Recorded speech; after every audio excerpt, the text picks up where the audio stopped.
Bonjour! I'm Chloe and I live here in the French city of Toulouse. I'm working on my debut romance novel about a couple destined to be together despite all the hurdles they face. If you like the sound of it, then leave a comment. Boo! Lost in your dumb fictional world again? If you like the sound of it, then leave a comment. That's Cedric, my brother. But I doubt it, because we have nothing in common. And he's a massive pain in my... Anyway, I guess you could say I'm introverted, and I dream of becoming a best-selling romance novelist, making a living out of doing what I love. Only dreams don't always go to plan, and publishing houses don't seem to like my drafts. Meanwhile, Cedric is Satan in disguise, whose sole purpose is making my life miserable. He turned off my alarm and made me late for a meeting, changed all of my contacts' names to emojis, and one time I woke up to see my laptop covered all in plastic wrap. The problem was he got away with being a jerk simply because he was deemed good-looking. In his fangirl's eyes, he could do no wrong. Living with Cedric was such an endurance test, so I avoided him the best I could by going to a private school, instead of the same public school as him. Everything was fine until our parents lost everything in stocks, and we had no choice but to move into this teeny tiny house.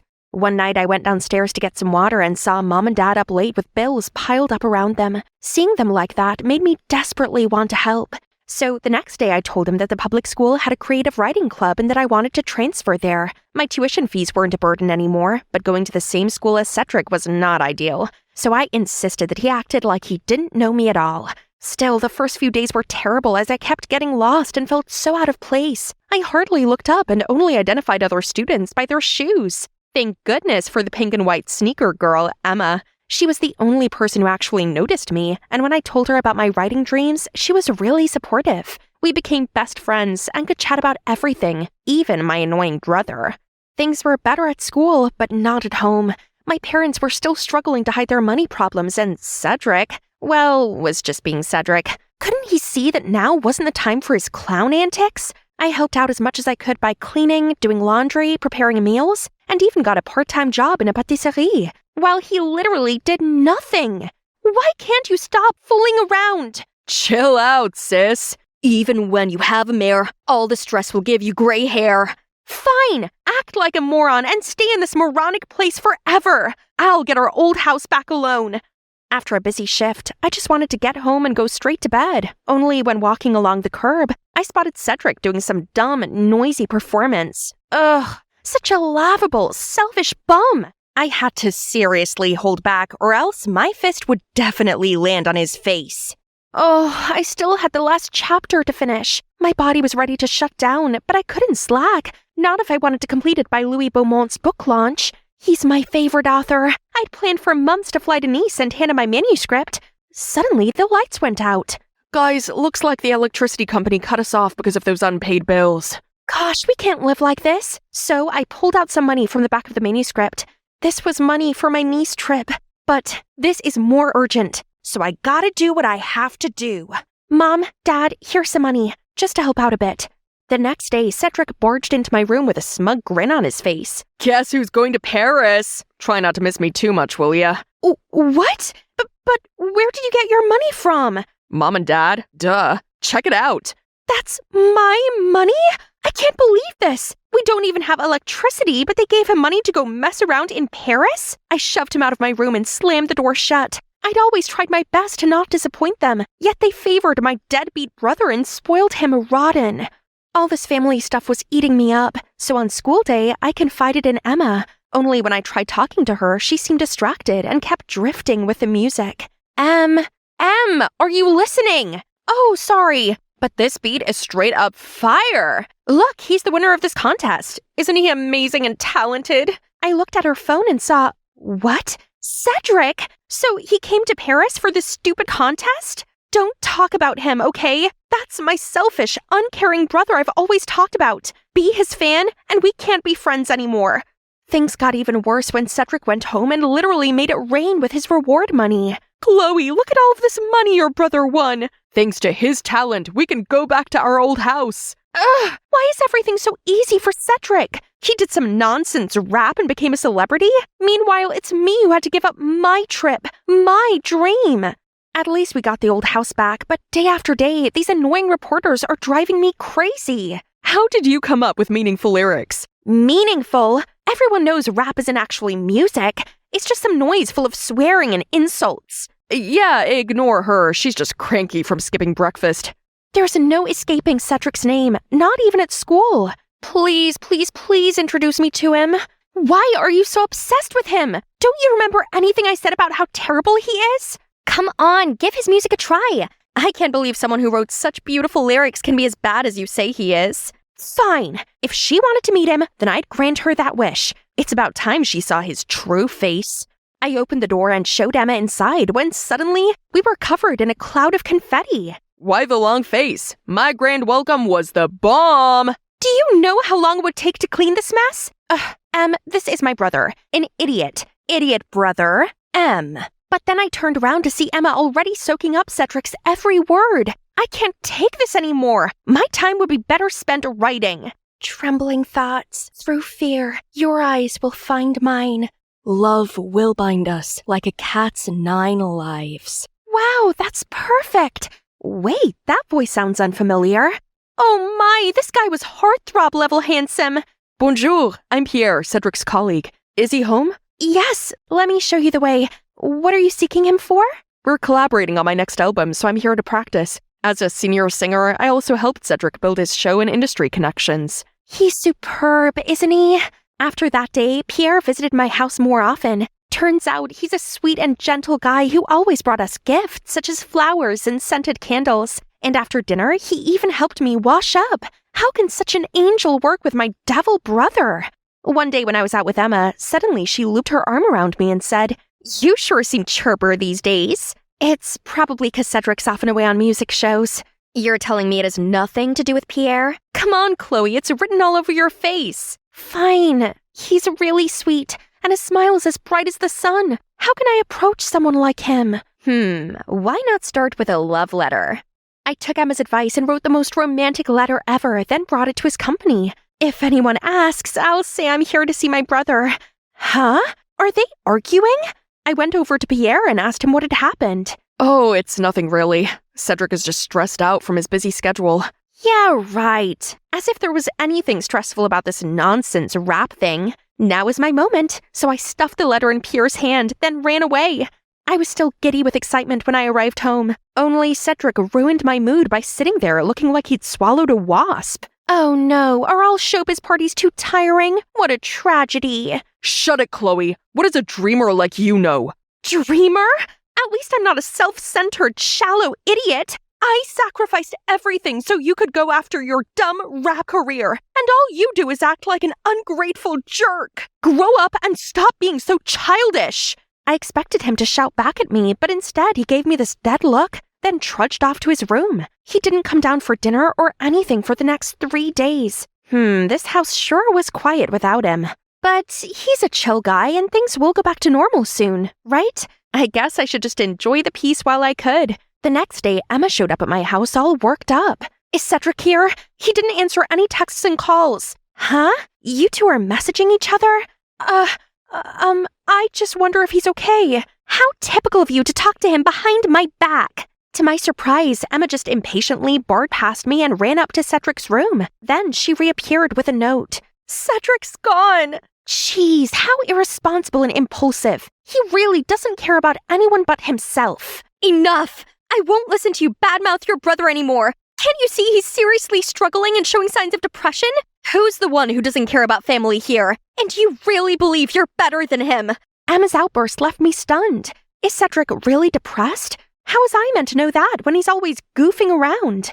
That evening, Mom and Dad kept fretting about Cedric's disappearance. He gave his all to help us while we could do nothing to help him.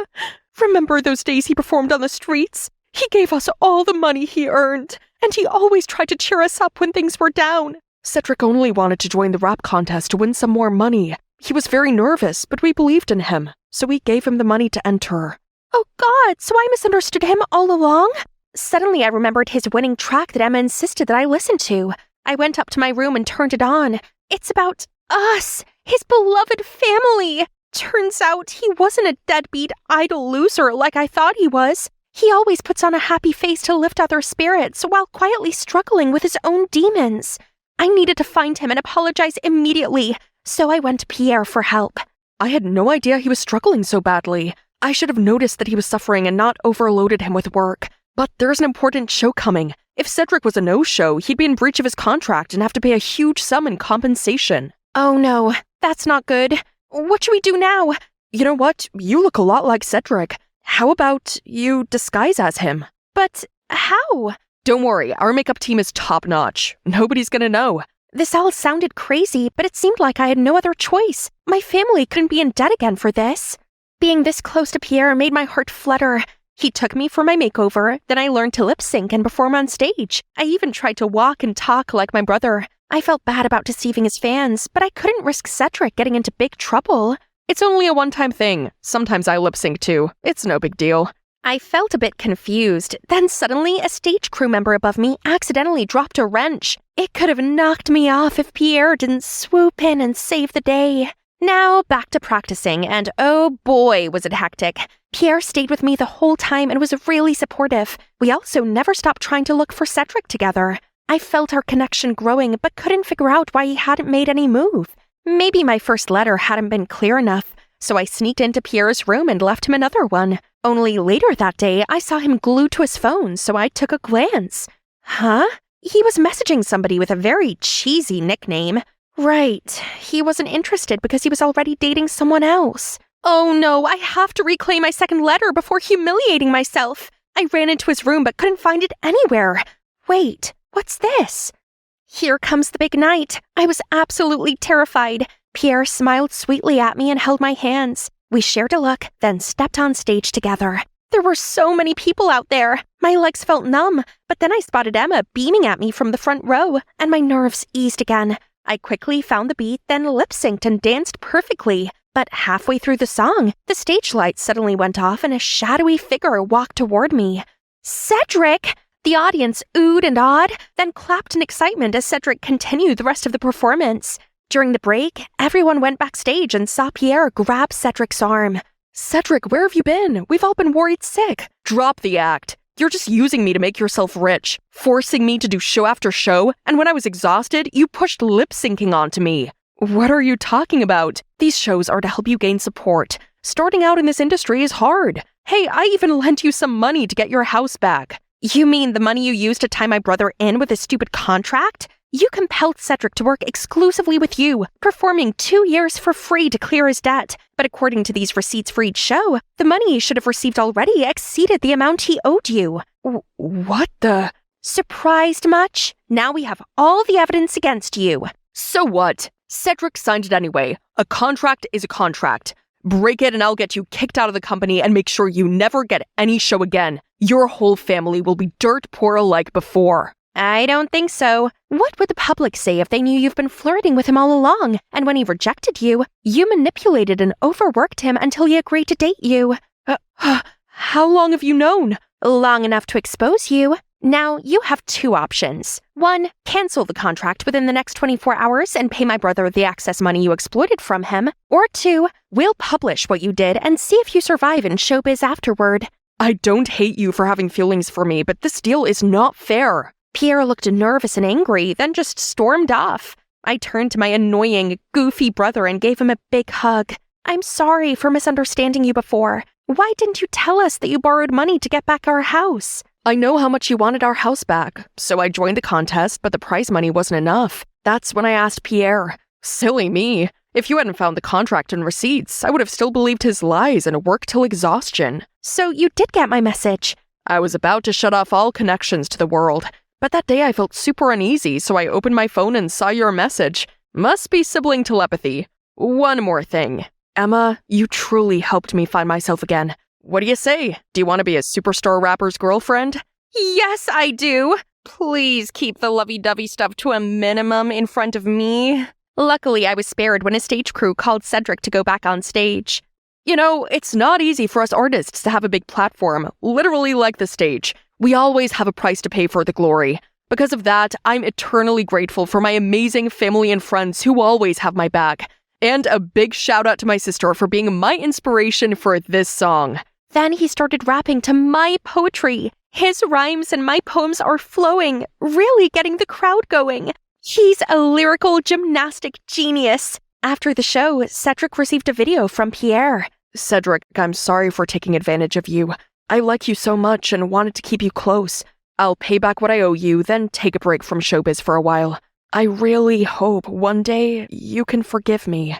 Phew, all that drama was a lot for my introverted self to handle. So now I've treated myself to some me time to recharge. Thanks to Cedric rapping, dozens of my publishers reached out to me for my poems, including those who'd previously rejected me.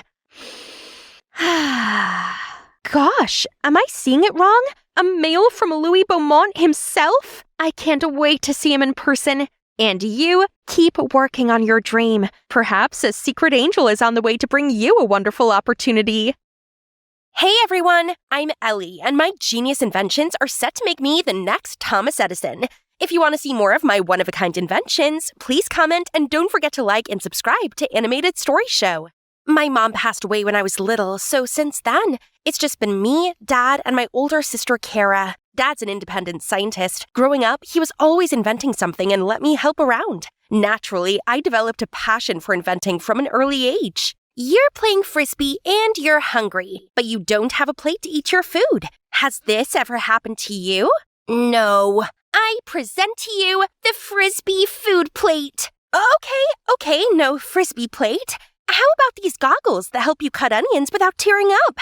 Or this cool food hat, perfect for all your TV snack needs. Okay, so maybe they weren't ready for my inventions back then, but at least Kara seemed to like them. Like this alarm clock that only goes off when the puzzle has been solved. She's a doctor, so it's important she gets up on time and keeps her mind alert. I want to do well too. It's my dream to be an inventor just like Dad. So I studied hard and managed to get a scholarship into the most prestigious private school in the state. While I was getting used to my new school, Dad was working hard to make sure I got everything I needed. Everyone loved his inventions, including the Bancrofts, one of the wealthiest families in town. They hired him to design a robot chef system, but due to a system error, it short-circuited and set their mansion on fire. Luckily, no one was hurt, but Dad's reputation was at stake. He had to pay for the damages, which meant we had to sell our home. Still, we didn't have enough money. Just then, a woman, Mrs. Harding, came to see Dad and told him that she'd settle everything on one condition. He had to live in the mansion and work exclusively for her. Dad didn't have much choice, so he agreed and asked for me to tag along too. As for Kara, she received a high-paying job offer to provide round-the-clock care for a coma patient, so she moved into the hospital. So Dad and I started our new venture, only mansion life didn't go so well. As soon as we stepped through the huge doors, Dad was bundled off into the basement to work. And me, I became Mrs. Harding's own personal servant. This was so not cool, so I decided to get sweet revenge. I tinkered with Mrs. Harding's high heels so I could control them with a remote. Only I was busted by Ariana, Mrs. Harding's daughter. What are you up to? I'm just... Oh, I see. Clever. Let me help you. What in the cinnamon toast? So we watched Mrs. Harding put the heels on, wobbled about, and tumbled over. Mission completed. Nice one, Ellie. That's the funniest thing I've seen all year. So, what's up with you and Mrs. Harding? Mom's always so strict on me, but Dad is the opposite. Only he's traveling, so Mom's running the Milo Corporation for the time being, and now she's turned into even more of a tyrant. From then on, Ariana and I became friends and spent our free time pulling funny pranks on Mrs. Harding together. We rearranged her laptop keyboard, messed with her water flosser, and tampered with her bedroom light. I wanted to help Dad with the finances, so at school, I opened up a design-on-demand inventing service for some extra money. Queen, the school queen bee, noticed and made an order with me. High heels that convert to flats will make partying easier. Put me down for a pair in size 7 and make sure they're hot pink. I finished the order, then excitedly gave them to Queen. Only she fell on her butt. You did it on purpose, didn't you? Ugh, I'll make your life a misery. I made them based exactly on your order. Hey, you got what you ordered, so leave her alone. Turns out this is Owen, who's also here on a scholarship. Owen's a science guy too, so we clicked instantly.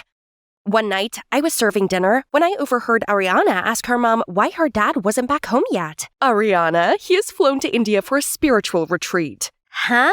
That doesn't sound like something Dad would do. Yes, well, the spiritual retreat is helpful in running the company. He'll be back soon. Now eat your greens. Ariana seemed very confused still. I knew her pain, as I missed my dad too. Feeling down, I went to see Kara to talk to her about it. But Kara appeared with 2 giant bodyguards. What's with the walking mountains? My patient is very important, so they're here to ensure information security. It's no big deal, sis. Just pretend they're not there. I felt bad that Kara had to work under such extremes for our family, so I was determined to sell more of my inventions. Everyone knows your inventions suck. Quit clogging up the hallway already. We could come up with better inventions. See, straight A's here. Those mean girls who were always ranking last in class now became top students? Pfft, how you achieve those grades doesn't count. Yeah, they definitely didn't earn those A's themselves. And you, that desperate for money, huh? Well, it's a long story. So I told him about my family's misfortune and how lucky I was to have Ariana as a friend, despite her being the daughter of the Myla Corporation owner. She seems cool. Why don't we invite her to the arcade with us? So the 3 of us went there, and Owen quickly acquainted himself with Ariana. It was good they were getting on, but hello, I was still here. When Ariana went to the restroom, I asked Owen, "So, you like her then?" Why? You're not jealous, are you? Jealous? No way. Then Owen suddenly turned serious and told me actually, he's been researching AI. Recently, there were some AI unethical products on the market. Some even took advantage of the face recognition feature to secretly withdraw money from millionaires' bank accounts or stock them. You know, those girls bragged about getting straight A's? Well, they used a cheating device that I suspect came from the Myla Corporation. No way! My dad works for Myla. He wouldn't be behind this. He couldn't. I don't know, Ellie. All I know is companies that use science and tech irresponsibly are a big bugbear of mine, and I had no intention of flirting with Ariana. I only approached her to do some more digging, and maybe we could sneak into the basement to talk to your dad about it. It's impossible. It's like Fort Knox. There's a security guard there 24/7. Owen assured me that between us, we'd figure out a way. I was pondering how best to sneak in to see Dad when Ariana pulled me into her room. Owen is cute, isn't he? Will you help matchmake us? Huh? That was quick. If Ariana knew Owen only hung around with her to find out about Myla Corporation, she'd be really hurt. But she was relentless, so in the end, I reluctantly agreed. I set up a date for them, but seeing them together sucked, so I decided to tag along. But anyway, the date turned out helpful. Not sure what sweet talk Owen had been saying to Ariana, but she agreed to help me and Owen sneak into the basement. The next day, Ariana helped distract the basement security guards. We sneaked in and found Dad on the floor, unconscious. I rushed to his side and urged Owen to help me carry him out. "Mom's home! Help Owen leave first!" When Mrs. Harding saw me helping Dad out, she went berserk. How dare you remove him from the basement? He has work to do! I found him passed out. You're overworking him. If you don't let me take him to hospital, I'm suing you for negligence. Mrs. Harding reluctantly gave in and ordered the guards to take us to the hospital. At the hospital, Mrs. Harding kicked me out of the room and insisted on seeing her private doctor. I couldn't believe my eyes when Kara walked in. When Kara finished, she stepped out and told Mrs. Harding, "Mr. Miller's awake. Leave him here and I will care for him alongside the other patient." No! I pay you to focus your care solely on one patient. Miller will be taken elsewhere to rest. So it's Mrs. Harding who hired my sister to care for this mysterious coma patient. I ran to talk to Kara, but Mrs. Harding pulled her away. Fine, I would just have to investigate what she was up to myself. The next day I was by my locker when Owen appeared, so I filled him in on what had happened at the hospital. I took these from the basement. Look, this one has the template for the cheating device Queen and our friends use. So Mrs. Harding hired my dad to make these unethical inventions for illegal profit. I just didn't think he'd ever do something like this. The design's just a portable device that could go through metal detectors. Your dad's a righteous scientist. Mrs. Harding must have pressured him into making this. We'll find proof to prove this. That's right. I have to get my dad out of this. Don't worry. I'm always here for you. We're in this together. Oh, I see. So you two are framing my mom?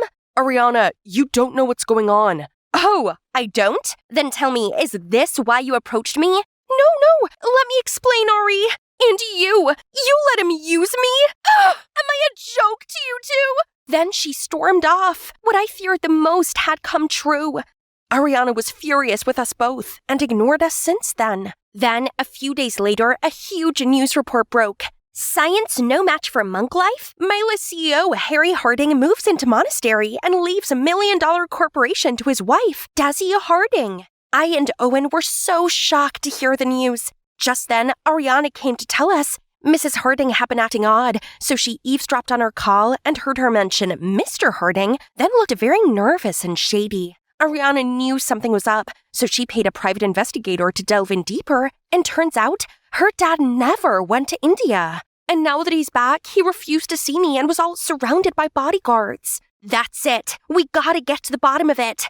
So the next day, Ariana went inside her mom's room. Mom, you've been so distant lately. Can we spend some time together? Just you and me? While the coast was clear, I sneaked into her office and rummaged around. Using my lockpick, I opened her drawer. Inside was a treatment plan with Mr. Harding's name on it. I went to the hospital with Owen and spoke to Kara about the treatment plan. There was nothing unusual going on. Ellie, go home. Feeling defeated, we left, but then we bumped into a doctor. What is this regimen? It's designed to make the patient's condition worse. We were shocked, but before I could ask him any more about it, I saw Kara get into a luxury car and leave. We jumped into a cab and followed her. The car pulled into this heavily guarded mansion. We knew we couldn't get inside by the front, so we sneaked behind the mansion, climbed over the wall, and shuffled along the side of the building. The door was locked, so Owen kept watch while I used my lockpick to enter. We crept across the kitchen, but I accidentally knocked some pan over and made a thump.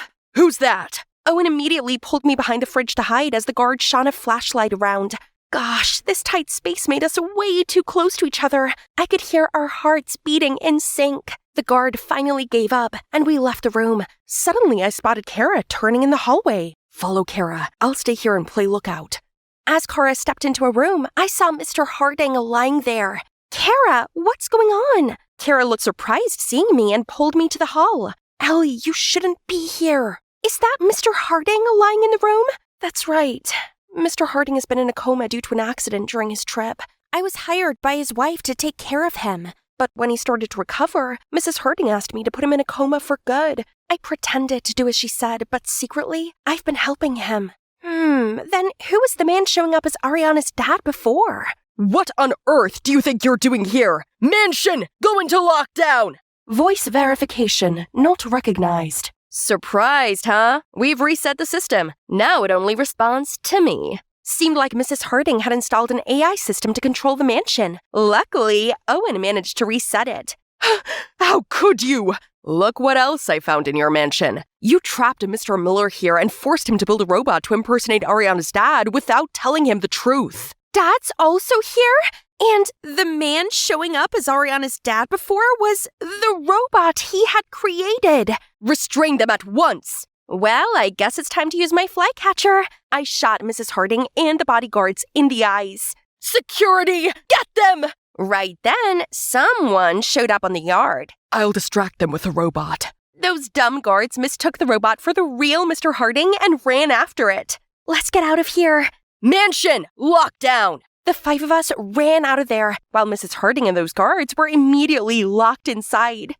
As everyone was back at the mansion, Ariana insisted on me taking her to see her mom. Why, Mom? Why did you do this to Dad? I sacrificed everything for your father, my assets and my youth. Myla is what it is today because of me. Yet to him, I was nothing more than a housewife. After his accident, I saw a means to take back what was rightly mine. If only he ever once listened to me. Poor Ariana. She doesn't deserve any of this. Our family was finally reunited, and Ariana let us stay in her home until we found somewhere else to live. As for Mr. Harding, thanks to Kara's efforts, he regained consciousness and is on his way to making a full recovery. Kara's a great doctor, and I think Dad is a soft spot for her. I'm cool if they, get together. Yeah, I think so too. By the way, I'm sorry about Owen and you. I already forgot about that. You and him are made for each other. I'm out. Oh, there he is. Go get him, girl. Owen showed up with some flowers, looking all dressed up. Hi, Owen. Why are you here? You texted me, asking me to pick you up for a date? I didn't. Ariana! Well, too bad. I'm here already. So, will you go out with me? Yes! And with that, he pulled me in for the sweetest kiss ever. Here I was, confronting my greatest fear. Math! Wendy, focus. What is 9 plus 11? A, 19, or B, 21? The numbers whirled around me. Panic set in. 9 plus 11. 1, 2, 3, 4, 5 equals 19? No, 21? Great numerical gods, why is this so confusing? You're so extra. Sit up. I'll show you again. I still don't get why I have to do this, though. It's not like I'm going to school. Yeah, I quit school not long ago to help Mom out, making a couple of bucks. In case you haven't noticed, we're dirt poor. I'm Wendy, by the way. 15 and fabulous. Well, sorta. I know I'm a big silly goofball, but the good thing is my brother, Leo, does not share the same brain cell with me. That guy ate knowledge for breakfast. He went to this elite high school, on scholarship of course, and always a top student 3 years in a row. That's like genius. Mom also said he's our only ticket out of poverty. That's why she held 3 jobs at once, while I gathered scrap metal to sell to the scrapyard to support his study. The 3 of us have been working hard to create a better life for our family. But then, one afternoon, I suddenly noticed posters of Leo that accused him of breaking his classmate's arm. What nonsense is this? I tore them all down and rushed home to see a bunch of gangsters breaking our things. My mom and Leo were in the corner, begging them to stop. Stop! What on earth are you doing? What does it look like I'm doing, brat? I'm collecting compensation for your brother's victim. He messed with the wrong person. The son of a loaded family. You got the wrong guy. Leo wouldn't hurt a fly. Right, Leo? I turned to him, but he just lowered his head in guilt and defeat. How much then? $3,000. 3,000? You kidding, right? Do I look like I'm kidding? Let her go! Just stop it, all of you! Then Mom rushed to the kitchen and brought back all of our saving jars. They're about $1,000. Just take them and leave us alone. I'll pay the rest later. The thug let me go and grabbed the jars. We'll be back next month for the rest. Mom fell to her knees. She looked so hopeless amongst the mishmash. Mom, Wendy, I'm so sorry. Please let me help. The school already suspended me for a whole month. I'll get a job. I'll pay for the debt. No, my boy. Use this free time to study. Once you come back to school, I want you to be the perfect student, so no one can ever look down on us again, okay? But what about the debt? Just leave it to me. I'll work some extra shifts here and there, and everything will be sorted. Now, go study. Thank you. Mom, I won't let you down again. Then he left the room. That's when Mom's smile wears off. I knew she only said that so Leo could have his peace of mind. The truth was, no amount of Mom's extra shifts could get us $2,000 by next month. I think if the math was right, it's time for me to save the day. I tried to get a job, but somehow they all lasted for only one shift. Like when I was waiting for this diner, all the food and drink just fell out of my tray. Or that time when I work at construction site and I got my foot stuck on the thing I just built. I came home feeling deflated. Just then, there was a knock at the door. It was Nathan, Leo's best friend. I could instantly feel my cheeks heating up. Hello, Irv to Wendy. Are you gonna let me in? Or are we gonna stand here, awkwardly? Sure. Come on in.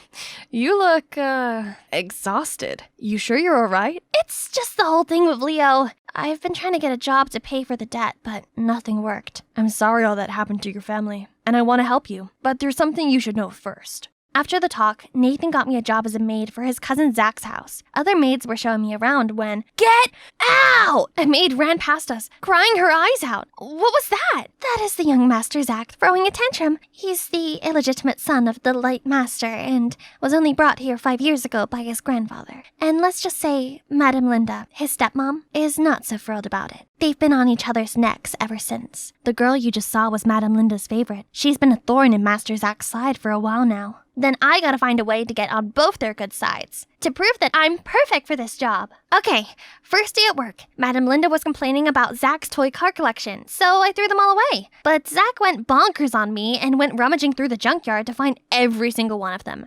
Sorry, Master Zach, it's just Madame Linda. Oopsies. He immediately stormed off to confront Madame Linda. I felt bad, so to make amends between them, I cooked his favorite soup and told him that Madame Linda made it for him as an apology. But as he took the first bite, his face turned green and dashed to the nearest toilet. Whoops. One rainy day, I was taking the trash out and saw a strange woman peeking from the fence. She suddenly tripped, so I helped her up, asking if she was looking for someone, but she just ran away. Whoa, Jesus! How long have you been standing there? Long enough. Come inside, it's freezing out here. Sure. Later that day, I was cleaning Madame Linda's room when accidentally knocked over her jewelry box. It crashed on the floor, spilling jewelry everywhere. One of the bangles snapped in half. I frantically pocketed it to fix it later. When the gruff butler swung the door open, I apologized and promised to fix the jewelry box, but he still insisted on firing me. Just then, Zach stepped in and ordered him to let it slide. Zach then stayed and watched me fix it. Where'd you learn to do that? It's nothing. I grew up in a trailer park. Everything we own came from the junkyard. They just need a little fixer-upper. I've been doing it since forever, so... You got a gift. Besides, reusing things is cool. Whatever you say, pretty guy. Say, You want to hang out sometime? like a date? Maybe. Won't your girlfriend get jealous? What girlfriend? I'm very single and ready to mingle right now. Sure, why not? On the weekend, Zach took me to his favorite coffee shop, and I got to see a softer, more caring side of him. Turned out he never got a girlfriend, so I made him a flirting tutorial. For a price, of course. At first, I thought he was just practicing on me by giving me flowers and fancy chocolates. But then he continued to woo me with my own list. He set up a romantic picnic under the stars in the backyard, took me to the park, and we watched the enchanting sunset together. That night, we walked back to the mansion. Before coming inside, Zach stopped me. These past weeks that I've known you have been the best moments of my life. Wendy, I think I've fallen for you. Will you be my girlfriend? Where did you learn those cheesy words? Do you like them? Is it hot in here? Or is it just you? Stop! I just need you to promise to be on my side, no matter what. I promise. When Zach left, I returned to my room. I pulled out my diary and then ticked off the last box on my list. Well, it was fun, Zach, but everything must come to an end. Soon you'll pay for everything you did to my family. I knew the truth back when Nathan came to our house. There's something you should know first. Your brother was tricked. He didn't start the fight. A guy mocked your poor family, so Leo turned aggressive. After the incident, the guy was salty Leo beated him, so he faked a broken arm and had his family come for yours. They don't need your money. They just want you to suffer. And who's that guy? He's Zach, my cousin. What he did was wrong, so I'm on your side on this. And there's another thing. Nathan played a video of Linda and her thugs threatening my mom and demanding more money. My rage became scorching. That moment, I decided to get revenge. That's why I became a maid at Zach's house, sabotaged his relationship with Linda, and made him fall for me. Everything was going just as planned so far. But the next thing I knew, Mom called me to tell me that Leo had been expelled from school and ran away from home. My blood was boiling. That's it. Today's the day Zach goes down. I pulled out Linda's broken bangle and placed it on my bedside table. During the daily room check, the butler spotted it right away and informed Linda. She rushed over to reprimand me for stealing her jewelry. Just then, Zach swooped in to defend me.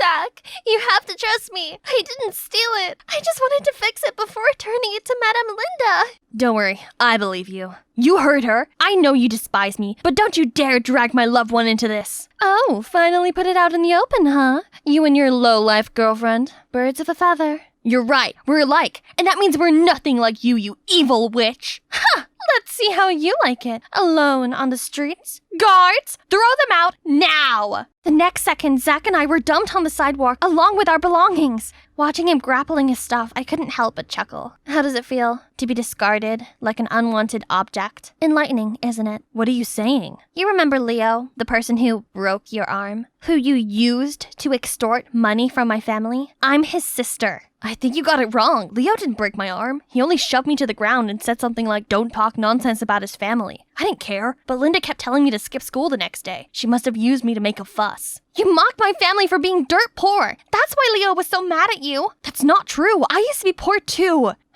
You remember the woman lurking around the mansion? That's my real mom. She just wanted to make sure I was okay. Turned out, Zach and his mom were abandoned by his dad because of their humble background. Then his grandpa found him. Though Zach didn't want to, his mom made him come with his grandpa, so he'd have a better life. But what his mom didn't know was that heck of a mansion was the coldest, most isolated place. That is, until you came. And it hit me. Zach is telling the truth. That meant I had taken revenge on the wrong person. Shoot! I am so sorry. I had no idea. And now you're kicked out, Leo's gone, and there's a huge debt. I don't know what to do. Hey, it's all right. One thing at a time, Kay. I'm not mad at you or anything. I just wish you'd told me, but it's fine. I don't really like that house anyway. What about your brother? He got expelled and left. I'm sure he's okay. I'll help you find him, yeah? Thank you, and I'm sorry. I don't know how to make it up to you. You don't have to. I got a feeling you didn't come up with this twisted plan. I didn't. It's actually your cousin, Nathan. I took Zach back to my place where he'd crash in the meantime. Mom was in tears. She told me that Leo was accused of plagiarizing an essay so he could no longer go to that school. But Leo's too smart to do such a thing. So Zach proposed we investigate at the school. To find whose essay Leo supposedly copied, we broke into the school's computer lab that night. We were snooping around when suddenly, Zach was grabbed from behind and dragged away. I slowly turned around and was shocked to the core. I sprinted to Nathan's house, banging on the door. Nathan! Zach was kidnapped! He's the heir to Adam's estate. They took him away for the ransom. The heir? What do you mean? Your grandfather's lawyer came to see Zach and I overheard him. Your grandfather's sick, so he authorized a lawyer to hand the will to his sole heir, Zach. The will? Do you know where it is? If we swap it for a fake one with someone else's name on it, they'll release Zach and target that person instead. Great idea. I think Zach left it in his bedroom. Maybe it's still there. Nathan and I hurried over to Zach's house. Nathan snuck into his bedroom while I was on the lookout at the door. Nathan switched the will for a fake one and took out a lighter and set it on fire. Just then, I turned on the light, scaring him to death. What on earth, Wendy? Kill the lights or we'll be caught. You mean you'll be caught? Then I opened the door, revealing everyone in his family and my brother Leo. What's going on? Enjoying the taste of your own medicine, cousin? Yeah, you just got busted. Remember when we were at the lab? I was shocked to the core to see my brother muffling Zach. Shh, be quiet or we'll get caught. Leo, I thought you left. Mom was worried sick. I know, I'm sorry, but I need to sort this out. Things have been sketchy ever since that incident with this guy. And now with this, I gotta prove my innocence. So I came here and found this. Look. Turns out Leo's essay was identical to yours, Nathan. You took advantage of me to get revenge on Zach when he wasn't to blame. You told Leo Zach was bad-mouthing our family to stir things up between them. You made our lives miserable. I trusted you. I can't believe you'd go this far. You were always obsessed with Grandpa's inheritance. Everything's a competition for you to prove that you deserve to be a successor. All that work, but still nothing. Do you know how many sleepless nights I had to study? Or to hatch a plan, worrying Mom and Dad would blame me for not trying, for not being better? And you just showed up and everyone sees you as this golden child. And all my efforts have gone to waste. Why, Grandpa? Why not me? You were left out of the will due to your greed and scheming behavior. Now I know it's your parents' fault, and there will be severe consequences for them. And you, Nathan, you will join the army after graduation to serve the country, get disciplined, and come back a better man. Guards, take them away. As Nathan made his exit, he paused at the sight of Leo and I. I'm truly sorry for everything. Then he walked out the door. In the end, Grandpa chose to give Zach his share of the fortune. Zach, however, refused. He never wanted the money. All he wanted was to live comfortably with his mom. So that night, he packed up his things and was ready to go back home, his true home. Seeing Zach, I realized bearing hatred towards someone cannot solve your problem. It just puts you through so much pain, and even hurt other innocent people along the way. It's best just to focus on yourself. You do you, and things will work out on their own. Like now that all mysteries are debunked, our family is free of debt, and Leo can go back to school, full scholarship. Also, to compensate for what we've been through, Zach's grandpa decided to start a charity fund, and my family was the first to benefit from it. They even helped my mom secure a steady job. As for me, I found a knack for making things and found my place as an apprentice at a pottery studio. My coworkers have become my extended family. They always make fun of me whenever he picks me up. Hop on, we're going to a very special place today. Where to? It's a surprise. Hold tight. One day at school, while I was busy with my homework, suddenly a boy stormed in my place. Hey, beauty, I get a dare. Would you mind giving me a kiss? What? I very mind. Get off me! But he still leaned towards and trying to press his dry as the bark of a tree lips on mine. No way! All I gave him was a slap on the face to shake the last sense back to him. Come on, it's just a truth or dare game. Don't need to overreact like that. Yeah, that's right. Just give him a kiss, Cheryl. And don't act so highly. It's not every day that someone offers to kiss you. Gosh, these dudes might as well need to be taught a lesson then. Hey, stop. It's a game to you, but not to her. And she has a right to act on her own will. Huh? Andrew was defending me? What's wrong with him today? Who told you I need your help? Those boys really killed my mood today, that I couldn't focus on anything else. All of a sudden, I heard Green Day playing, and soon I lost my negative thoughts to the song and became completely absorbed in it. And you know who's the idiot that played it. The next day, Diana took me out for some retail therapy. Hey, about yesterday, are you okay? Yeah, I'm fine now. Such a relief, Cheryl. But just a little reminder, please don't misunderstand that my boyfriend has something with you. He was just being kind, you know. What? Me? With your boyfriend? As if. Even if he's the last boy on the planet, I'd never like him. Really? That's all I want to hear. I get this, please.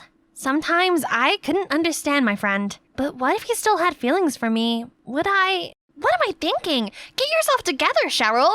After a fun shopping day, we separated and I went home to see Mr. Hardy wearing apron doing something in the kitchen. Ah, you're home. Juliana is in Paris for 2 weeks for some urgent business. 2 weeks? How was I supposed to live with just these two obnoxious people for the whole 2 weeks? But wait, Juliana is on a business trip? How strange. She's never done that kind of thing. Right that moment, I got a message saying she had to fly out to negotiate some deal for the cosmetics she was using. Well, that explained. Perhaps getting married made her become more mature, I guess. Cheryl, go wash up. Dinner is waiting. I've prepared your favorite. And the food Mr. Hardy cooked was surprisingly delicious. More strangely, over the next few days, I realized being with them wasn't a nightmare as I thought it would be. Mr. Hardy was an excellent cook and always tended to my favorite list. So to pay back, I volunteered to do the cleaning. You're doing the dishes? Make sure you don't break any. Let me save them. No need. You do. He's right. I couldn't finish it all by myself. We were working peacefully when I felt something cold on my cheek. He's splashing water on me. Angrily, I splashed him back. It was fun, except for how soaked our hairs and shirts were. Gosh, how old are you both?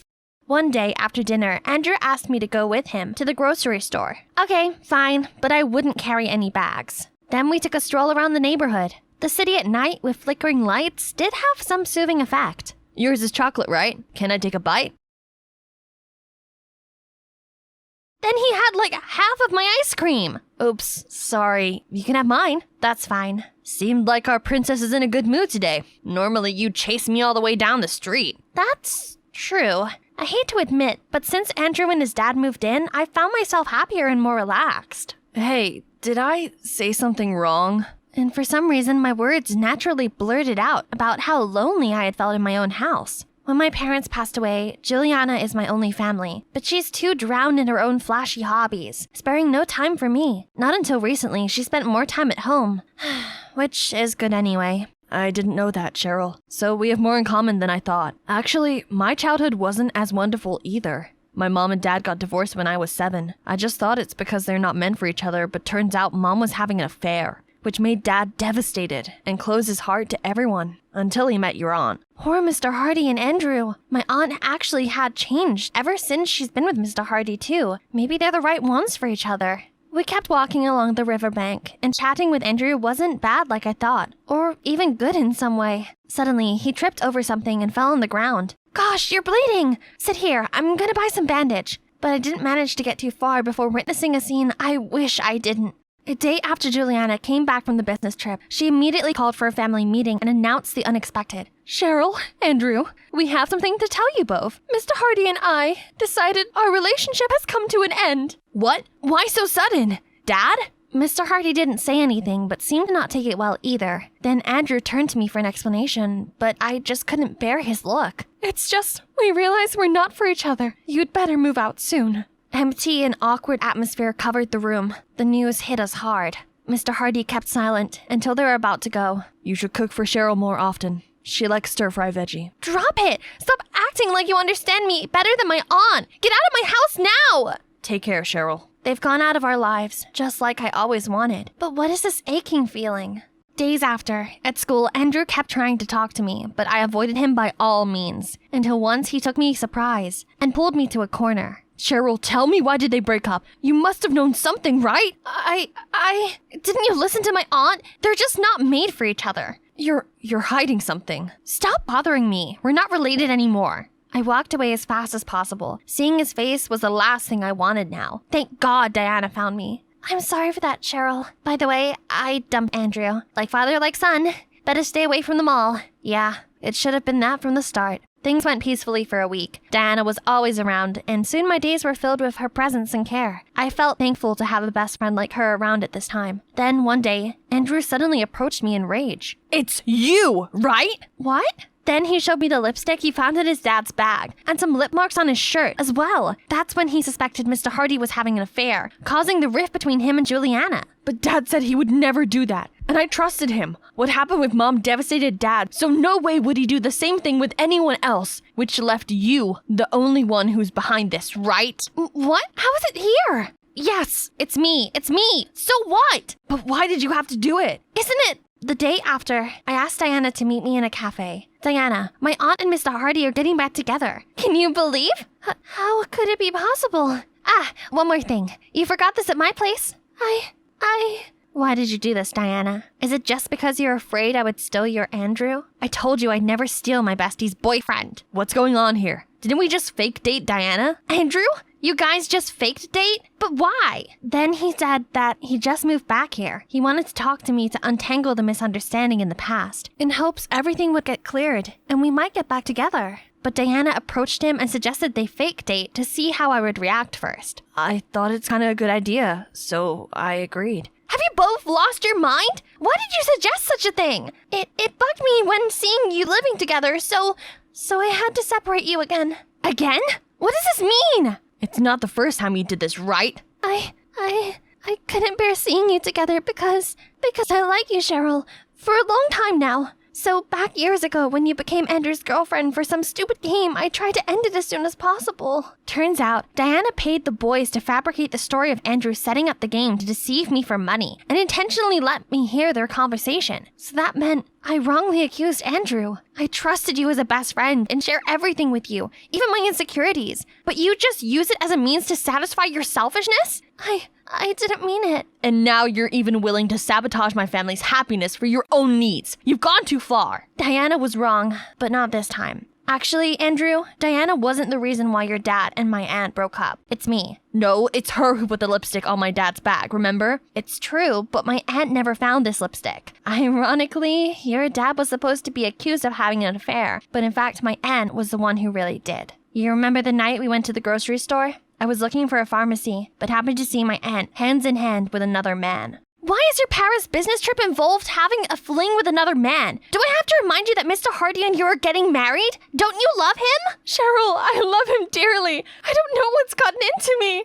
I'm sorry. Say it to Mr. Hardy. That's when I know my aunt wasn't faithful to your dad, so I forced her to break up with Mr. Hardy immediately. Why keep it from us? I know your dad and you wouldn't take this well after what happened with your mom, so I didn't want to rub the old scars. I'm sorry, Andrew. I went home to see Juliana with her suitcases. Cheryl, you're home. Sit here. I want to talk to you. There's something I wasn't honest with you, Cheryl. Then she admitted that there's actually no gold diggers trying to deceive her. It's her who put all of the relationships in ruin, as she quickly got bored with them and quickly turned into another guy when still in a relationship. I lied because I don't want you to think ill of me, but I didn't expect it would make you hold a negative opinion on boys. Trust me, Pumpkins. One day you'll definitely find a boy who loves you truly. Then hold him dearly, will you? Don't be like me, lapsed up into old ways and ended up losing an incredible man. I'm glad you learned that. And now I have to go. I was asked to take care of you until you're 18. And hell, you are now.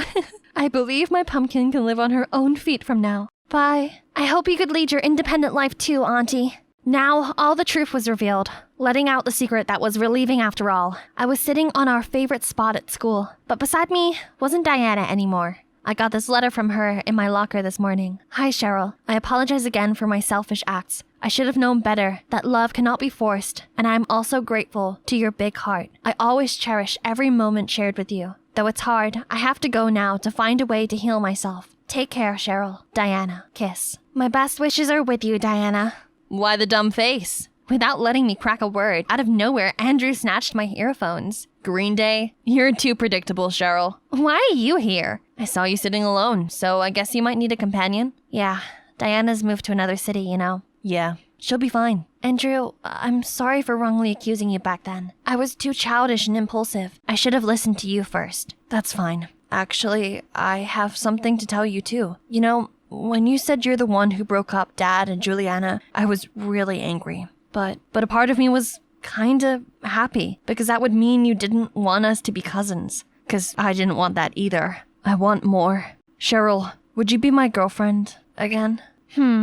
Let's see. I might or might not want that.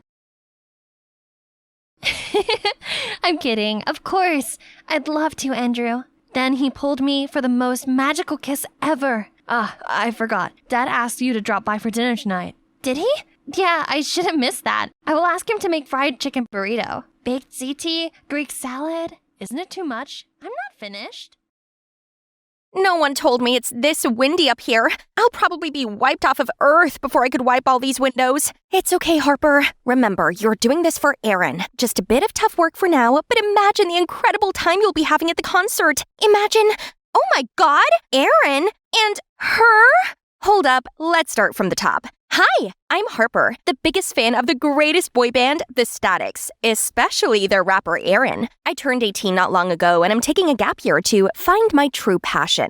To be honest, I'm not really interested in anything. The only thing that makes me feel alive right now is fangirling, following my boys around, concerts, touring, etc. But after months of that, I'm totally broke. Not to mention, Aaron's having his solo debut album. So, having no choice, I asked my super sweet boyfriend Kirk to lend me some money. But, again, all you ever did was spend relentlessly on this trash. You don't study, nor get a job. How are you expecting to afford it all? Do these idols feed you or give you a roof over your head? I don't think so. I can't help you forever either. Trash? He called my passion trash? Excuse me, I asked for a loan. Not like I was robbing him. He wasn't like this the other times. Finally showing his true self, huh? Fine, I don't need an unsupportive boyfriend. Anyone that stands between me and my happiness can get lost. So, we're over. Whatever. But wait, I still need to come inside as Kyra's bestie, not as your girlfriend. You might be wondering what kind of relationships I have going on here. Well, I actually befriended Kyra first. We were both ecstatic. Fandom of the Statics. If you know, you know. Fangirls bond is stronger than any friendship. Her mom works for a big press, so she sometimes could even get us access to shows. Cool, right? So I was always around her place. One thing led to another. Me and her brother fell in stupid love, but not anymore. Have you heard about Aaron's new album? Apparently it will be followed by a group concert right downtown New York. We can ask Kirk to give us a ride. It will be super fun. Oh, don't want to burst your bubble, but I just broke up with Kirk. 4 minutes, 36 seconds ago? No way! Yes way! I told her how ridiculous her brother was, but she still tried to find excuses for him, hoping to mend us back together. But sorry, this heart of mine has casted the dice. It's entirely dedicated to Aaron now. No more dumb boyfriend. And that's how I ended up taking on this dangerous job. Its high salary could get me boxes of albums and a concert ticket even. But what am I getting instead? My beloved idol, arms in arms with a singer I hate the most on earth, Bianca. Aaron and Bianca rushed to the window and dragged me inside. Please don't let anyone know this. What do you want? Autograph? VIP ticket? Please, you probably know our two fandoms are like water and oil. They already opposed us so badly over a collab last time. Yeah, of course I know, because I was the one who opposed. Seriously, what does Aaron see in this girl? She always says controversial stuff, gets caught in dating rumors with all guys on earth, parties 24/7, and her songs suck. But on a second thought, it's not every day to have the two hottest celebrities on their knees before me like this. Maybe I should act wisely. Either way, this is the lifetime opportunity for me stepping into Aaron's life, isn't it? Okay, I'll keep a secret on one condition. Let me be the manager of Bianca. Bianca's manager? Who's looking for me? Wait, who are you? But he didn't even bother to wait for my answer and started stacking out bunches of stuff for Bianca to sign. Being a manager ain't a joke. See, Will's been doing this for years and still struggling. Well then, more reason for me to step in. So I walked over to give him a hand. This poster is mid. Next time, let me handle it. Trust me, I've designed countless stuff for fan events. The title track this time is a bop, but without a good promotion, it turned into a flop. I suggest you make some TikTok challenge for it. I'm a girl Bianca's age. I for sure understand her and the fans more than you. I'll be useful. Right, guys? Yeah, sure. She has a point, Will. You do need an assistant. Right then, Will had a phone call. Seemed urgent. After hanging up, he turned to me. Fine. It's true that I'm overloaded. I have to check stuff at the venue right now, but Bianca has schedules at the radio station in an hour. Can you get her there? Sir, yes, sir.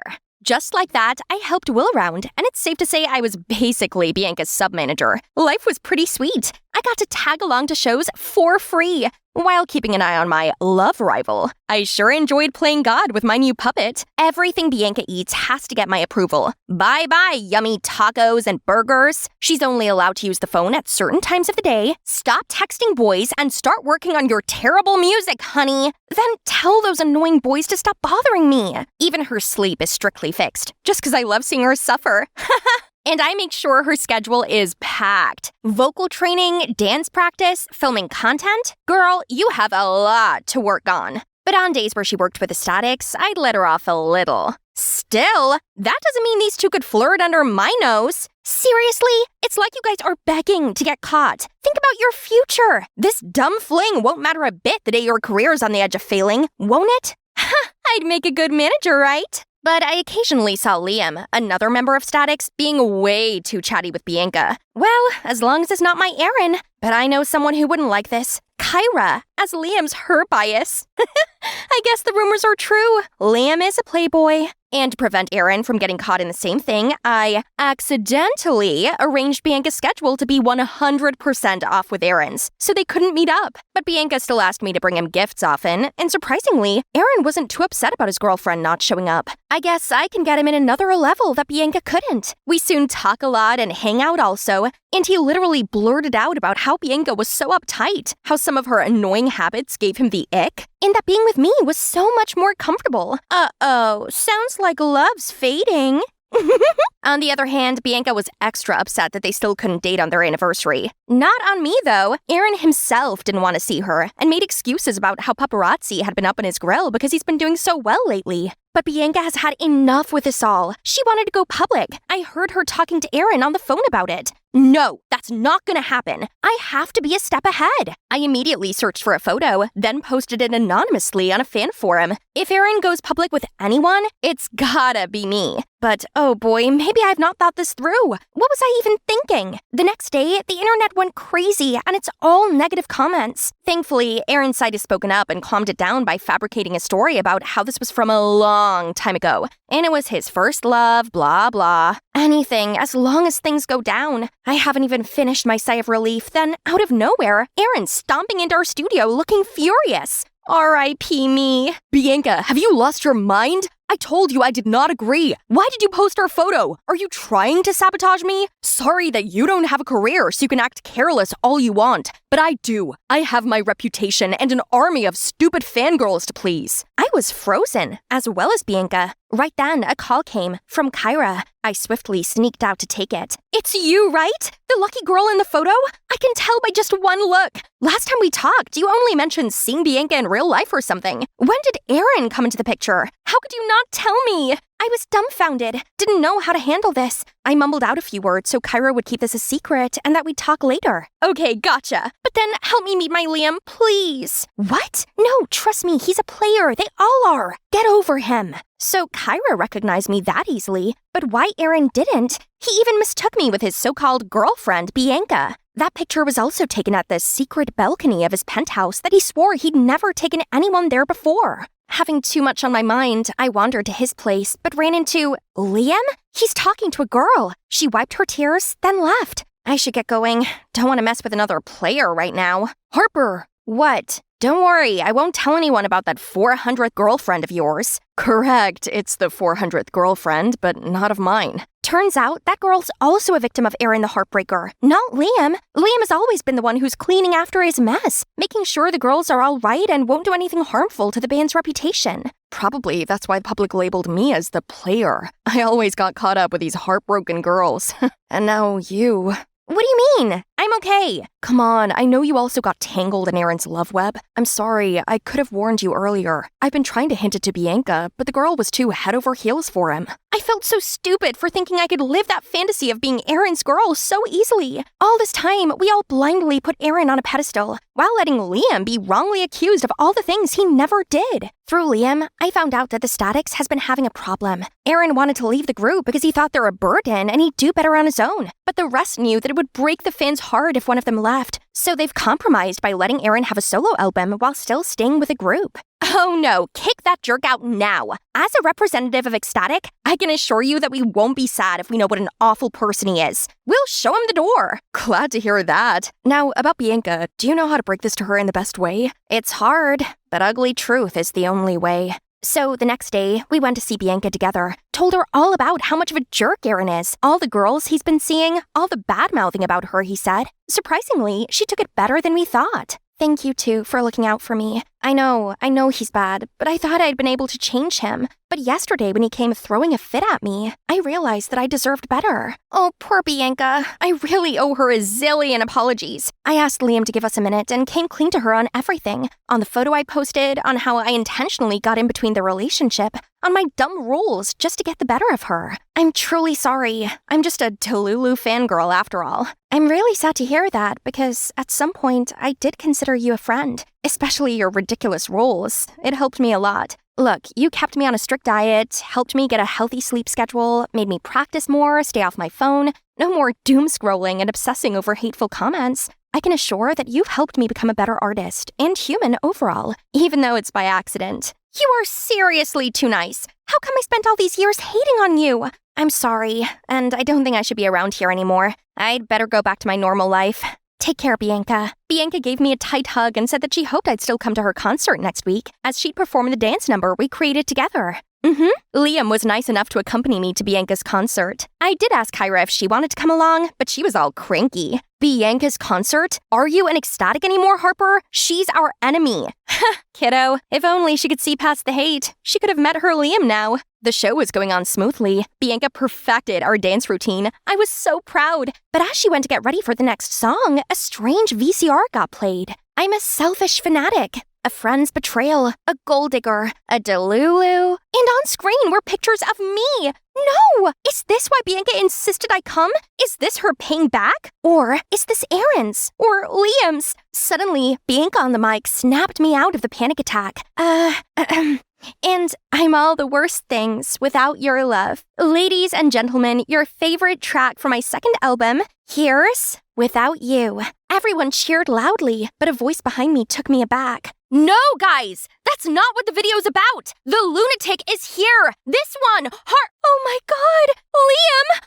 Liam quickly shushed her and we dragged her outside. Turned out my dearest sister from another mother did this to me. Why? I hate you. I know everything now. Don't forget who I am. Nothing in this fandom could be hidden from me. You got to befriend the boys, but ghosted me because you want them all to yourself, huh? After everything we've been through, all the shows my mom helped you get in, you bewitched Aaron, sided with Bianca, then called my Liam a player. But look who you're with now. On top of that, you dumped my brother for a stupid reason. The player here is you. This is a mess, and it's really my fault. I should have filled Kyra in on everything sooner. Seeing her right now reminds me of the exact same person I was just last week. The same hot-headed, immature fan. I couldn't blame her. I apologized and told her everything. And with her dearest Liam's help, Kyra, though still mad, started to be more understanding. I love you, and I hope you will soon see things the way I do now. Idols are also humans. They're not all glitters and gold, so we can't expect them to be all perfect, then refuse to see their wrongdoings, or nitpicking trivial things just because it's not up to our expectations. Let's both be a better Ecstatic from now, okay? It's been 6 months since then. I can say that things are definitely for the better now. It's the first performance of the Static since they parted ways with Aaron after his real face got exposed. Yes, that happened. Now look, it seems like the crowd has no problem with dumping that troublemaker either. And me? Normally I'd be here as an Ecstatic, but not today. I'm now working part-time while studying to get proper certification on talent management. I realized that I did enjoy working with Bianca, and I actually had a knack for it, so I'm going to make a career out of it. Now, excuse me, guys. May I get my manager back? It's showtime. Bye! Scott, I said it's over. You're just too immature for me. He gave me a quizzing look, then said, Huh? What? Babe, we're great together. I rolled my eyes. I just figured I don't need to be with someone with such a childish mentality. I need someone mature and, Whatever, Linda. Find me when you change your mind, he grunted. Then he put his earphones in and walked off. Well, at 15, I needed a guy with a certain maturity, not some loser who still found fart jokes funny. Please. My friends Patty and Louise agreed with me. I'm far too popular, pretty, and confident to date just anyone.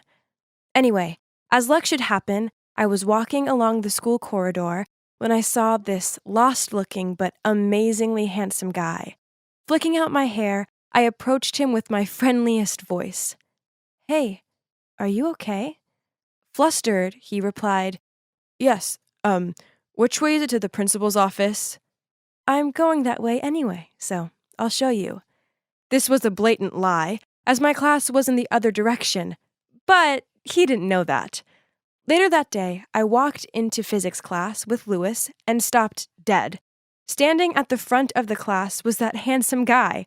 It turns out he was the substitute teacher, and written on the board behind him was the name Mr. Halton. "My first name is Colin, by the way," he smiled. I whispered to Lewis, "Seems like science class has heated up." Then I walked over to my seat.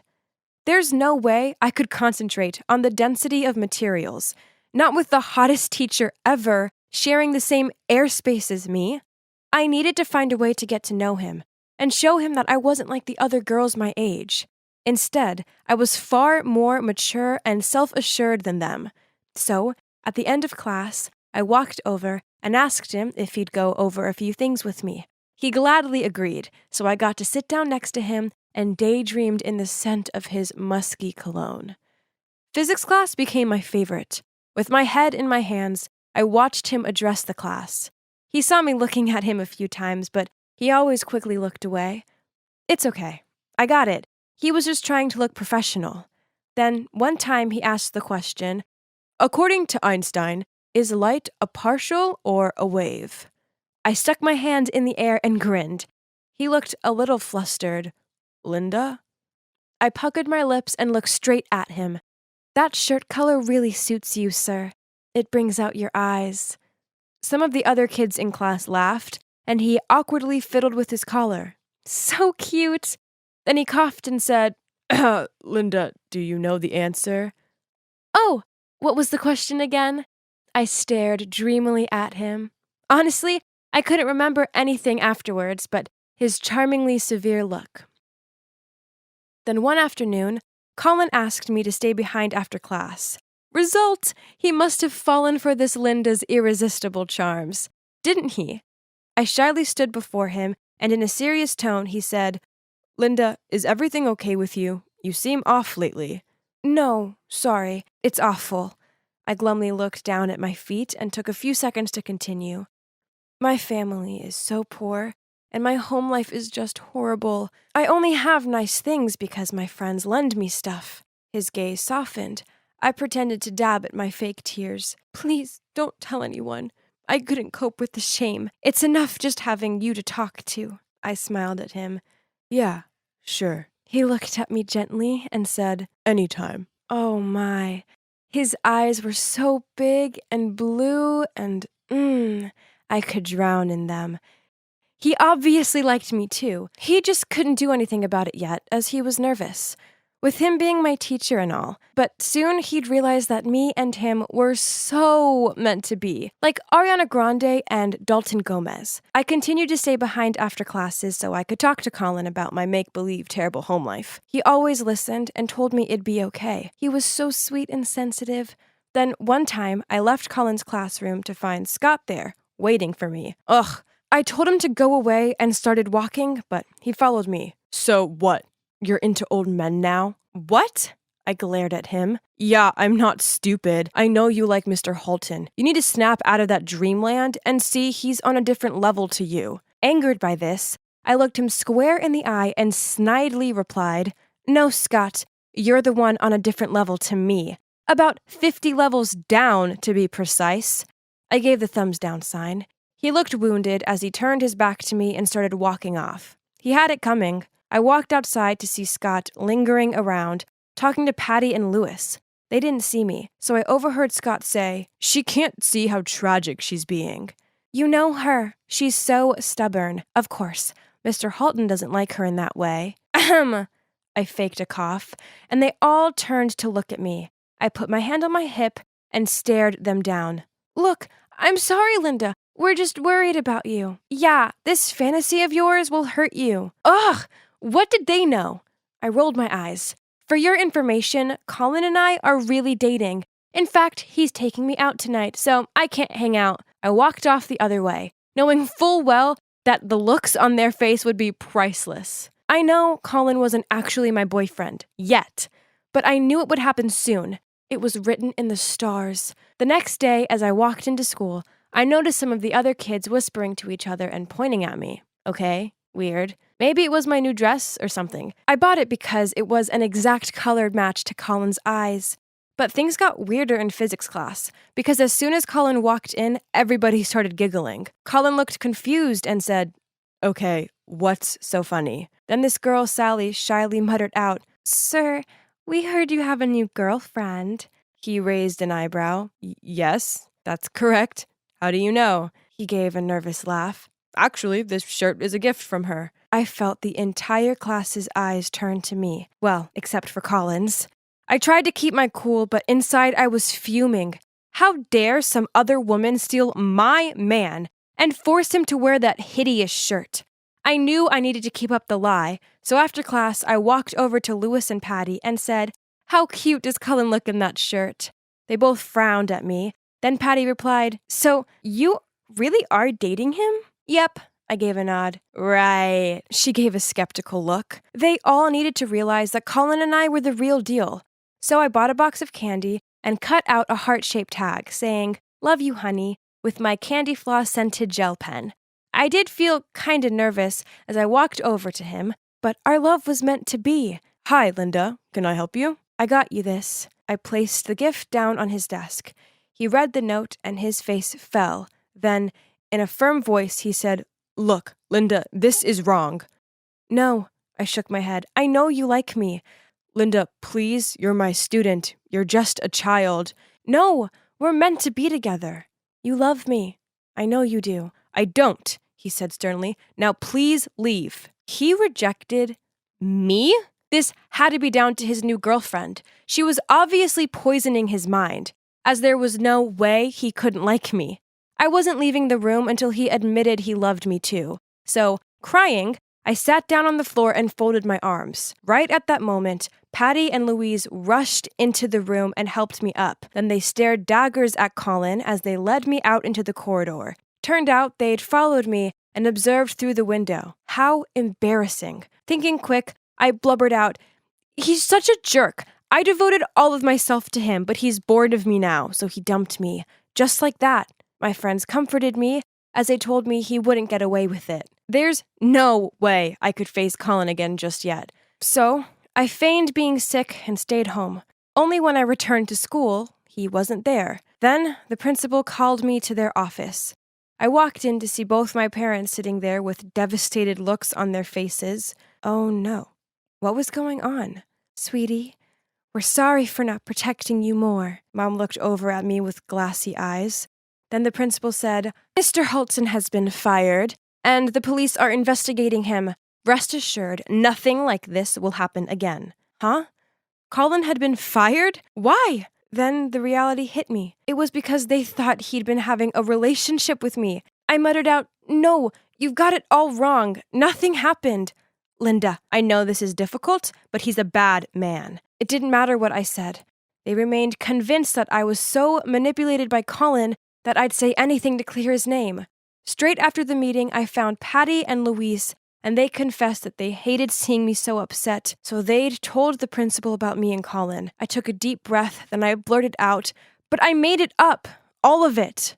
Of course, they were super angry with me for lying, but after bearing their tantrums for some 30 minutes, they agreed to help me clear his name. So, they went to the cop station with me, and we told them everything. It worked, as Colin had his name cleared, but unsurprisingly, he never came back to teach at my school. The three of us were suspended from school, and my parents grounded me for a month. Patty and Louise are still my friends, but I can see they don't trust me anymore. Anytime I tell them anything, they give each other these, "yeah, right" looks. I feel so guilty for everything I did. It was never meant to go that far, but I now realize that my childish behavior almost cost a good man his future. I wish I could apologize to Colin in person, but I know I'll never get a chance to. Please be careful with your words, as they could ruin someone's career, life, everything. If, like me, you adore your teacher, then please just respect them, be nice, and let them be.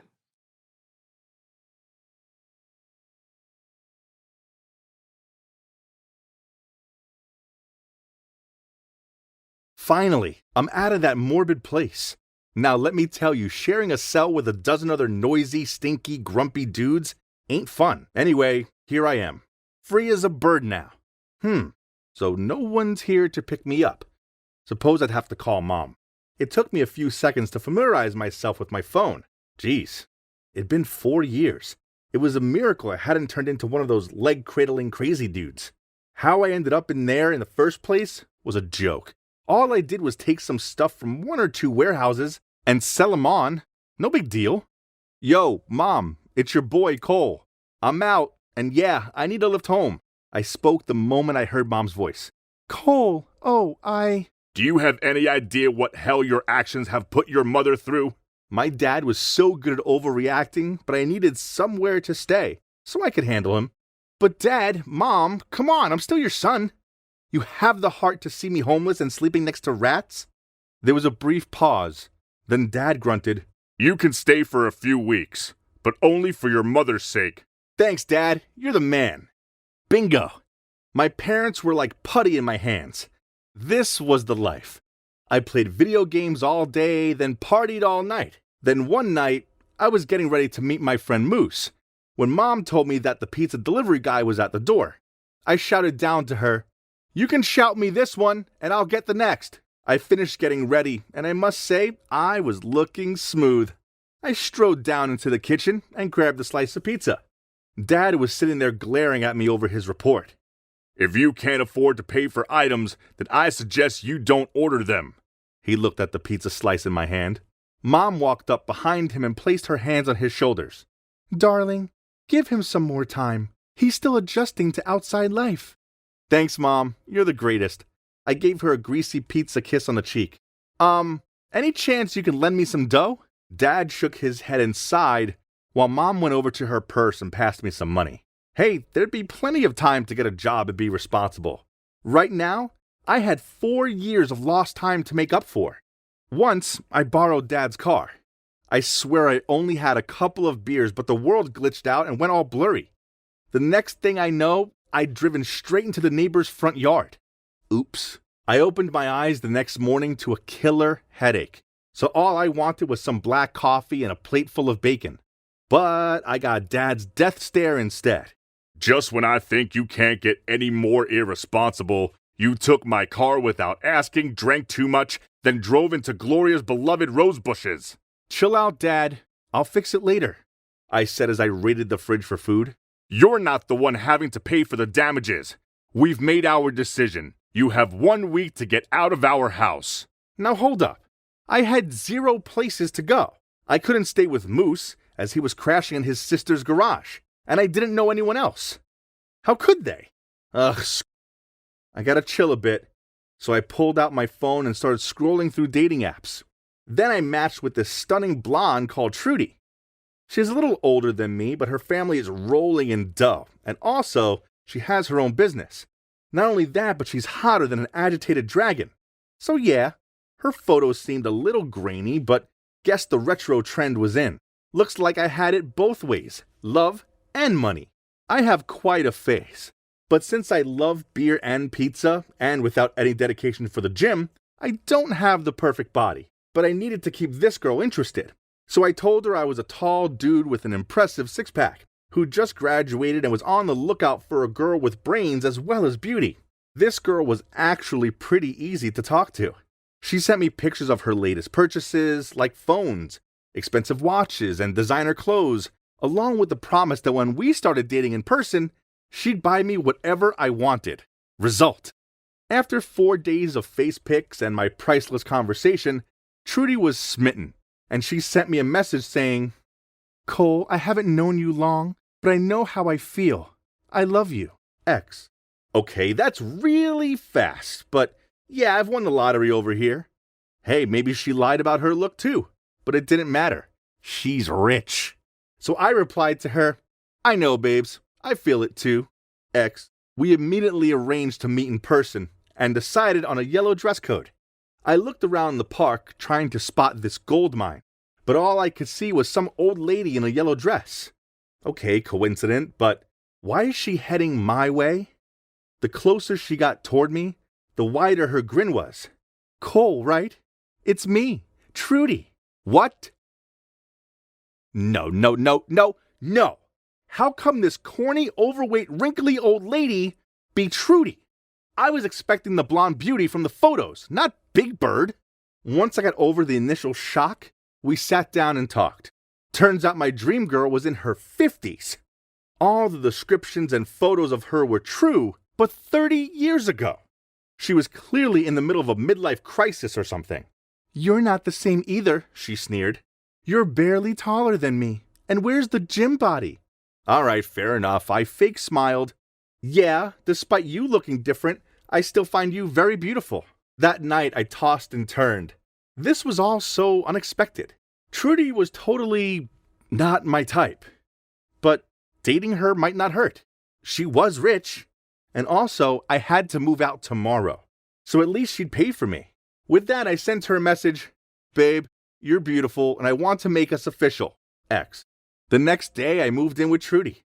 Now, let me tell you something. Her apartment was lavish. It was full of the latest tech.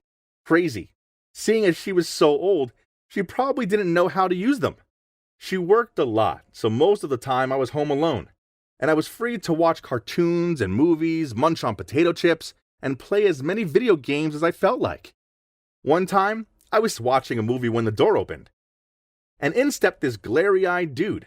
I shouted at him, "Hey dude, you have the wrong apartment." He tutted and said, "I can assure you that I don't.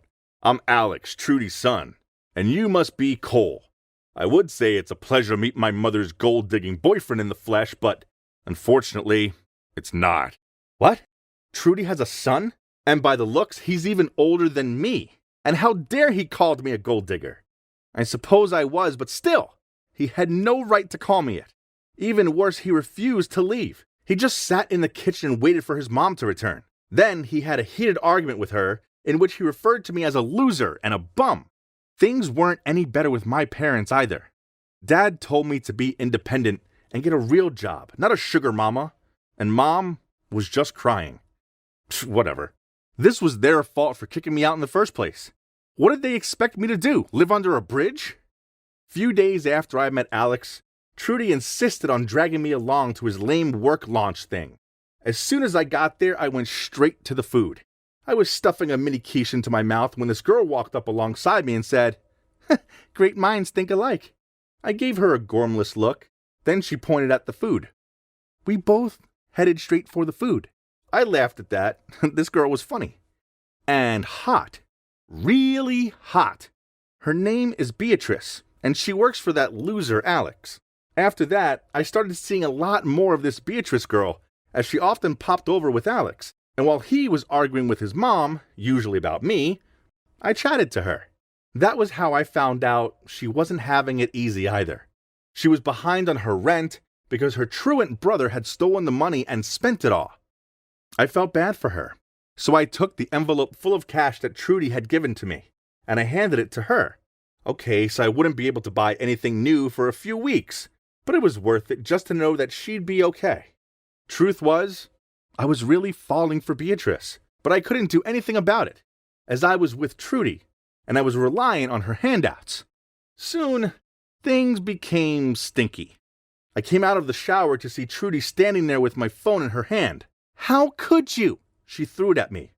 Yeah, so she'd read all of the messages I'd sent to Moose, saying how I didn't find her remotely attractive and I was only with her for a free ride. "Trudes, my babes, come on, those messages were just me joking." I laughed. "I was just messing around." "Shut up, you liar! You find me hideous. Alex was right. You were only using me for my money. And worse, you never went to college. Instead, you were in jail." I was about to lay on the Cole charm when Alex and Beatrice bursted into the room. Alex shouted at me, "How lowlife you are. What a shameless gold digger." "It's appalling. I've told her to report you to the cops. Beatrice interrupted. No, don't do that. What Cole did was wrong, but he's not all that bad. Please. I was so moved.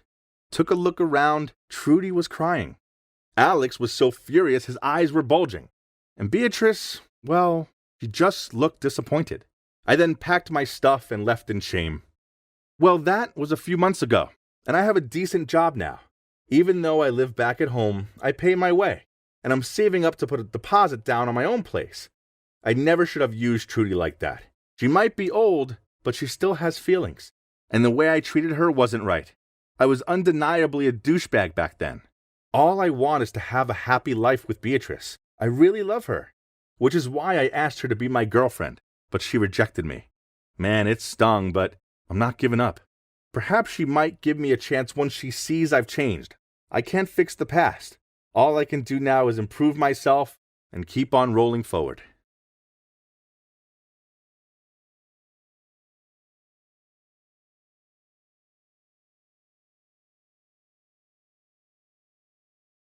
Not to brag, but these are really tasty. I bet even Grace, my picky sister, would finish this whole thing in one sitting.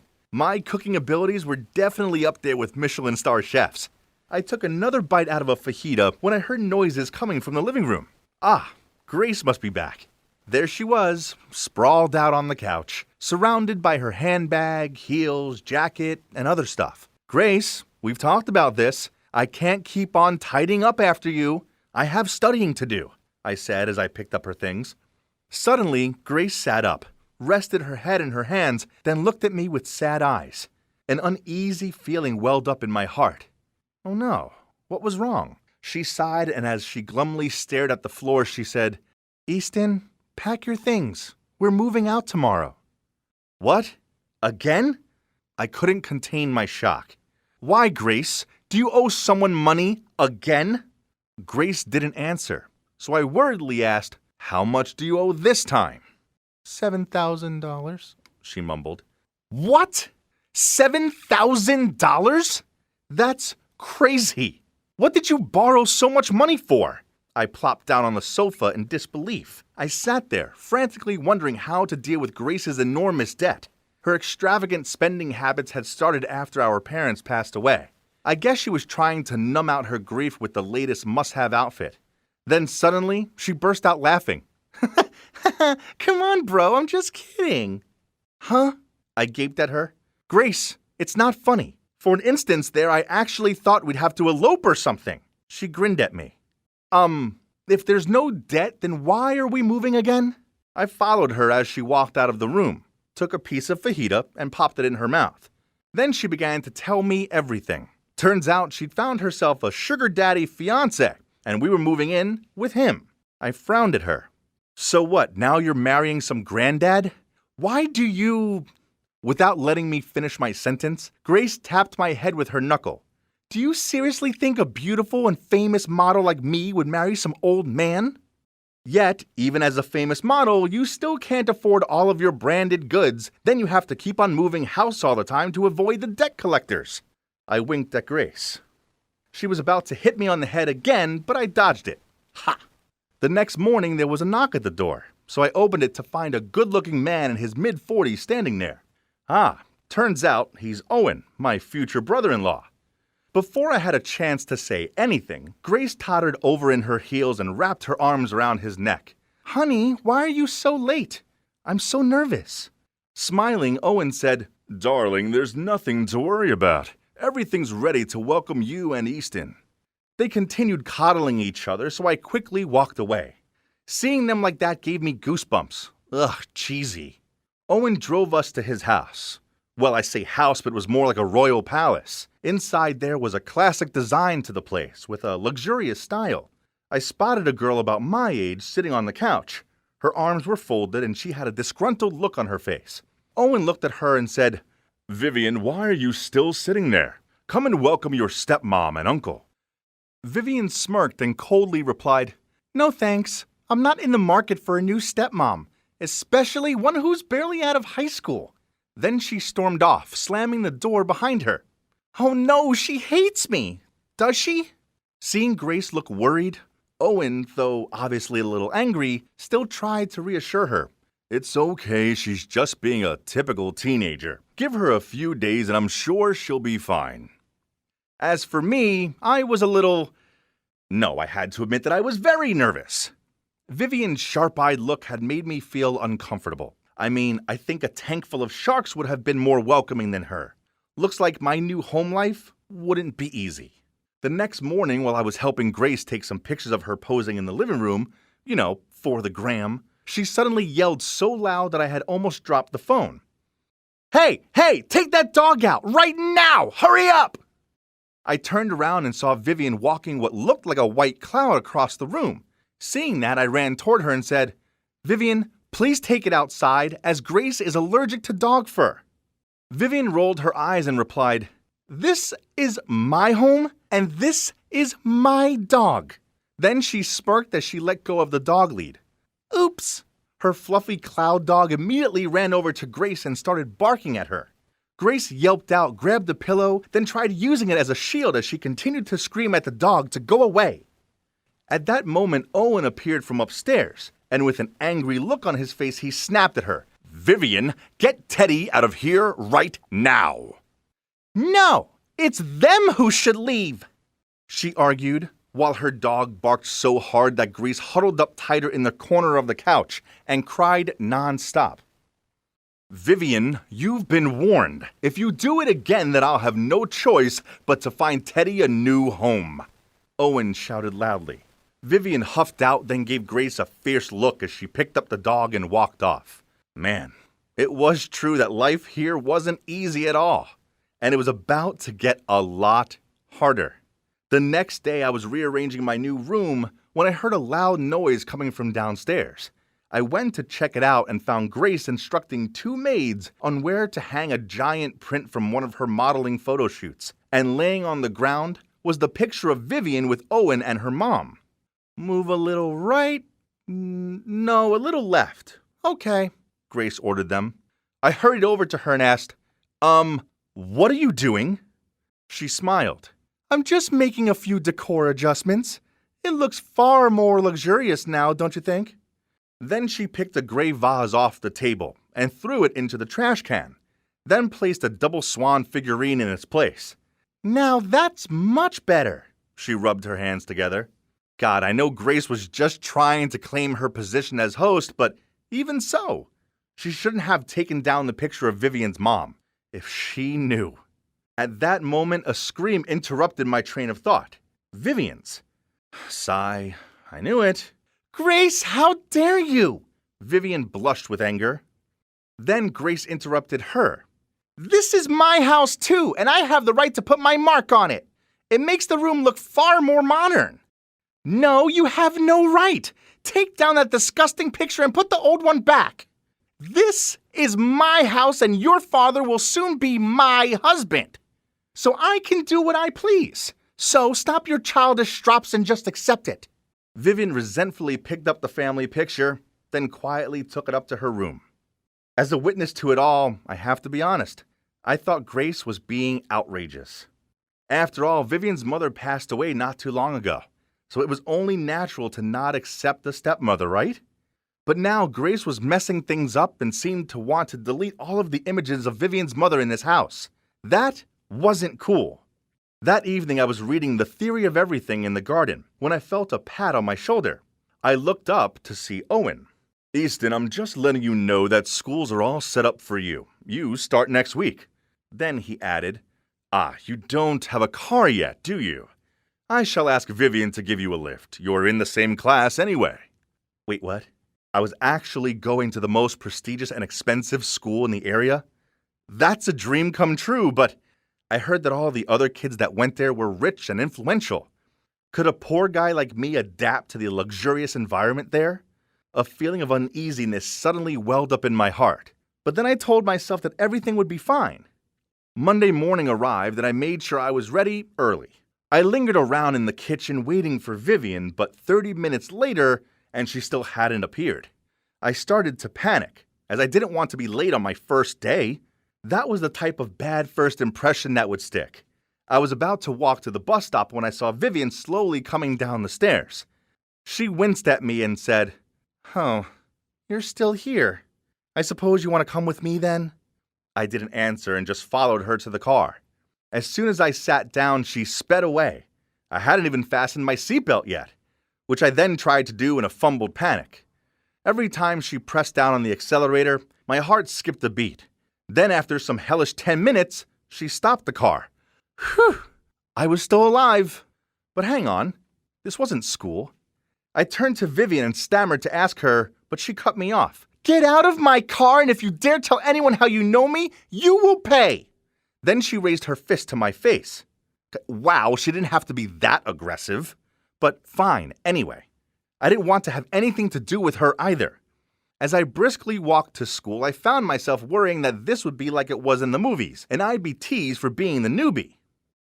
The school came into view, and damn, it was even more spectacular in real life. I took a deep breath to muster up the courage to enter the school. The grandeur and beauty of the place was so overwhelming. I was used to graffiti-covered desks and a jam locker door. Not here. Even the restroom door signs were expensive looking.